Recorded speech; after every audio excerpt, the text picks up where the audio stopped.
भजन संहिता ने हमें बताया है कि भगवान के साथ कैसे तालमेल बिठाना है। अब नीति वचन की पुस्तक हमें बताती है कि लोगों के साथ यूं यूं कैसे तालमेल बिठाना है। भजन संहिता ने हमें पूजा करना सिखाया, नीति वचन हमें चलना सिखाएगा। अब हिब्रू शब्द जिसका अनुवाद नीति वचन किया गया है वह मूल शब्द मशाल से आता है, जिसका अर्थ है नियम।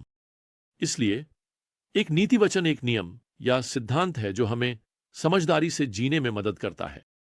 नीति वचन कुछ शब्दों में बहुत कुछ कहने का तरीका रखते हैं, है ना? और वे सच कहें तो दुनिया भर की हर संस्कृति में पाए जाते हैं। आपने शायद इनमें से कई का खुद उपयोग किया होगा, जैसे बेहतर है कि आप किनारे पर हों और चाहें कि आप नौकायन कर रहे होते, बजाय इसके कि आप नौकायन कर रहे हों और चाहें कि आप किनारे पर होते। खैर, वह नीति वचन जिसे मैंने अक्सर अमल में लाया है इस प्रकार है। निसी, आपकी चुप्पी का गलत अर्थ लगाया जा सकता है, लेकिन उसे कभी गलत उद्धृत नहीं किया जा सकता। अब दुनिया में कोई भी नीति वचन यहां प्रेरित परमेश्वर के वचन, नीति वचन की पुस्तक में पाए गए संग्रह से अधिक महत्वपूर्ण नहीं है। परमेश्वर हमें यह पुस्तक जीवन के लिए, बुद्धि देने के लिए देते हैं। वास्तव में यह पहले अध्याय की पहली आयत हमें बताती है कि ये सुलेमान के नीति वचन हैं, जो दाऊद के पुत्र और इज़राइल के राजा थे। मैंने अक्सर सोचा है कि यह कितना दुखद था कि सुलेमान ने प्रभावी रूप से अपने ही नीति वचनों का पालन करना बंद कर दिया। अब यहां की ये प्रारंभिक आयतें हमें इस प्रेरित नीति वचनों के संग्रह का अध्ययन करने से प्राप्त होने वाले कई लाभों के बारे में बताती हैं। पहले हमें यहां दूसरी आयत में बताया गया है कि ये नीति वचन हमें बुद्धि को जानने का कारण बनते हैं। बाइबल की बुद्धि क्या है? खैर, इसे इस तरह से संक्षेप में कहें, बुद्धि सही कारण के लिए सही समय पर सही निर्णय लेने की क्षमता है। अब यह पुस्तक आपको ऐसा करने में मदद करेगी। दूसरे, हमें यहां बताया गया है कि नीति वचन हमें ज्ञान शिक्षा को जानने में मदद करेंगे। यहां हिब्रू शब्द मुसर शिक्षा के लिए माता पिता की शिक्षा या अनुशासन का विचार प्रस्तुत करता है। यह आपको बुद्धिमान बनाता है। और मैं आपको बताता हूं, जब मेरे माता पिता ने मुझे अनुशासित किया तो मैं इसके कारण थोड़ा अधिक बुद्धिमान हो गया। यह शब्द व्यक्तिगत अनुशासन के माध्यम से ही नहीं, बल्कि उन लोगों को देखकर भी जो गलतियां करते हैं शिक्षा प्राप्त करने का संदर्भ देता है। और यह सच है। मुझे याद है कि मैं यह मानता था कि आप हमारे गैराज की छत के पीछे से कूद सकते हैं, जो लगभग 10 फीट की ऊंचाई से एक घास वाले पिछवाड़े में गिरता है, कि बिना चोट खाए, अगर आपके हाथ में एक खुली छतरी हो। खैर, मैं अपनी परिकल्पना के बारे में पूरी तरह से निश्चित नहीं था, इसलिए मैंने अपने 8 साल के भाई को यह विश्वास दिलाया कि यह काम करेगा, और खैर वह खुशी खुशी इसके लिए तैयार हो गया। और जैसे ही उसने छलांग लगाई, वह छतरी अंदर की ओर मुड़ गई और वह जमीन पर गिर पड़ा। खैर, मैंने उसके अनुभव से कुछ सीखा। खैर, सुलेमान की नीति वचनों का एक तीसरा लाभ है, और यह यहां पद 2 में पाया जाता है। यह आपको अंतर्दृष्टि के शब्दों को समझने में मदद करेगा। अब इसे हम विवेक कहते हैं। विवेक वह क्षमता है जो अच्छे और बुरे, सही और गलत के बीच अंतर करने में सक्षम बनाती है। और अब सुलेमान यहां पद 3 में एक चौथा लाभ जोड़ते हैं। हम समझदारी से व्यवहार करने की शिक्षा प्राप्त करते हैं। वह यहां कहते हैं कि दूसरों के साथ समझदारी से व्यवहार करना धार्मिकता, न्याय और समानता से चिह्नित होगा। मैं आपको एक 5वां लाभ बताता हूं। ये यहां पद 4 में है, सरल लोगों को चतुराई देना। यहां चतुराई के लिए जो शब्द है उसे चालाकी के रूप में अनुवादित किया जा सकता है, और यह आलोचनात्मक सोच के अर्थ में है। सरल व्यक्ति या भोला व्यक्ति जिसके बारे में नीति वचन बात करता है, वे अनुभवहीन होते हैं, वे भोले लोग होते हैं। तो दूसरे शब्दों में, नीति वचन एक भोले अनुभवहीन व्यक्ति को आलोचनात्मक रूप से सोचने की क्षमता दे सकता है। अब सभी के लिए जो नीति वचन सीखते और अभ्यास करते हैं, एक छठा लाभ है। पद 4 हमें बताता है कि वे युवाओं को ज्ञान और विवेक देते हैं। खैर, शायद आप सोच रहे हैं, यह मुझे बाहर कर देगा क्योंकि मैं अब युवा नहीं हूं।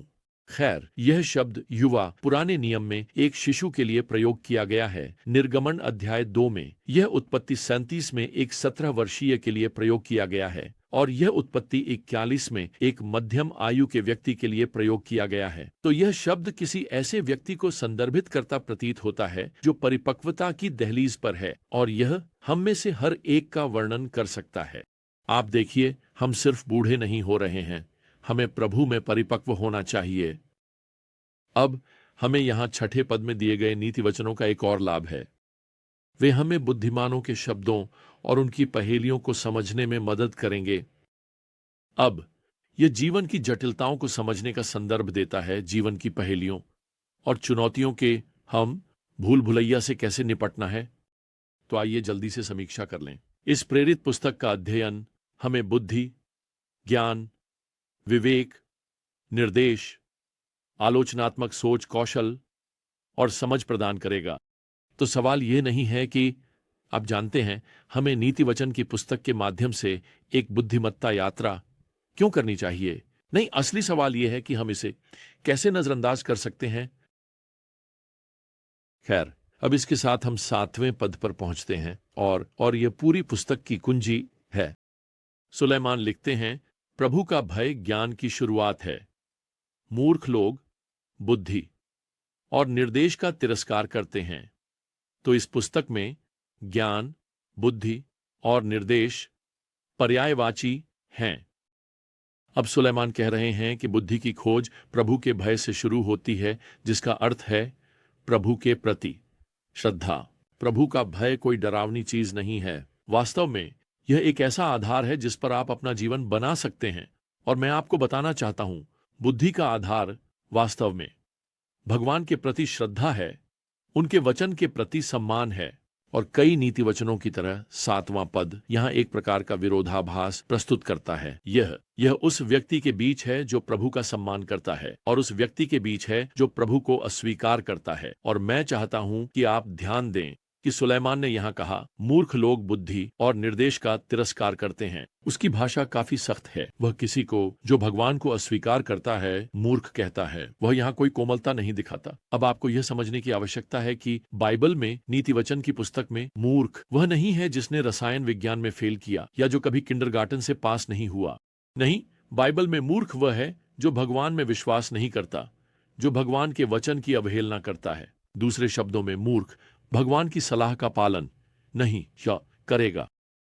अब इन अद्भुत लाभों की सूची के साथ सुलेमान अपने पुत्र को कुछ व्यावहारिक निर्देश देना शुरू करता है।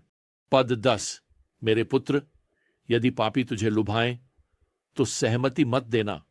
खैर, हम सभी पापी हैं। आपको यह समझने की आवश्यकता है कि हिब्रू पाठ यह संकेत करता है कि ये लोग वे हैं जो पाप करना चाहते हैं। वे पाप से प्रेम करते हैं। वे पाप करने के लिए जीते हैं। तो सुलेमान अपने पुत्र रहूब्याम को, और वैसे हमें भी, पापियों के निमंत्रण का जवाब देने के 2 तरीके बता रहे हैं, जैसे कि उनके साथ शामिल होने के लिए। और यहां पहला जवाब मौखिक है। पद 10, सहमति मत देना। खैर, इसका मतलब है बस ना कहना। दूसरा जवाब शारीरिक है। पद 15, उनके साथ मार्ग में मत चलो, अपने पैर को उनके रास्तों से दूर रखो। देखो, वे केवल अपनी जिंदगी बर्बाद करने जा रहे हैं। उस रास्ते मिजन शामिल मत हो और अपनी जिंदगी बर्बाद मत करो। क्या यह दिलचस्प नहीं है कि अपनी सलाह की शुरुआत में ही सुलेमान अपने पुत्र को गलत लोगों से बचने के लिए कह रहे हैं। आप जानते हैं, अविश्वासियों के दोस्त होना एक बात है, और हम अविश्वासियों से दोस्ती करना चाहते हैं। हम उन्हें मसीह के पास लाना चाहते हैं।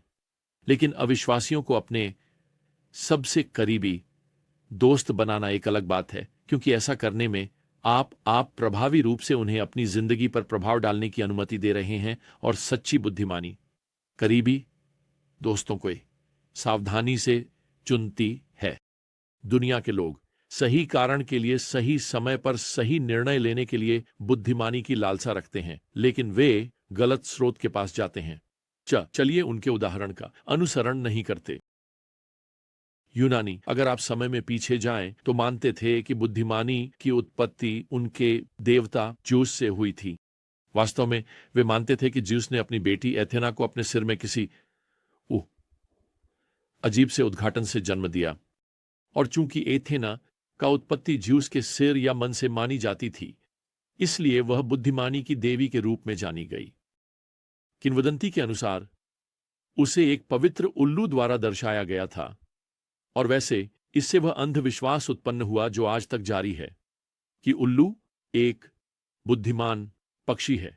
लोग आज भी किसी के बारे में कहते हैं कि वह उल्लू से ये सीट भी अधिक बुद्धिमान है। खैर, हम जानते हैं कि सच्ची बुद्धिमानी किसी देवी या पक्षी से नहीं आती, यह भगवान से आती है। वास्तव में नए नियम की पुस्तक रोमियो के अंतिम श्लोक में पौलुस हमें बताते हैं कि भगवान ही एकमात्र बुद्धिमान भगवान हैं। जेम्स अपने पत्र में लिखते हैं, यदि आप में से किसी को बुद्धि की कमी है तो वह भगवान से मांगे और उसे दी जाएगी। याकूब 1:5। तो आप आज के लिए भगवान से बुद्धि क्यों नहीं मांगते? और चलिए हम उनसे बुद्धि मांगते हैं, क्योंकि हम अब नीति वचन की पुस्तक के माध्यम से अपनी यात्रा शुरू कर रहे हैं। अगली बार तक प्रियजनों, प्रभु यीशु मसीह की कृपा और भगवान का प्रेम और पवित्र आत्मा की संगति आप सभी के साथ हो। आमीन।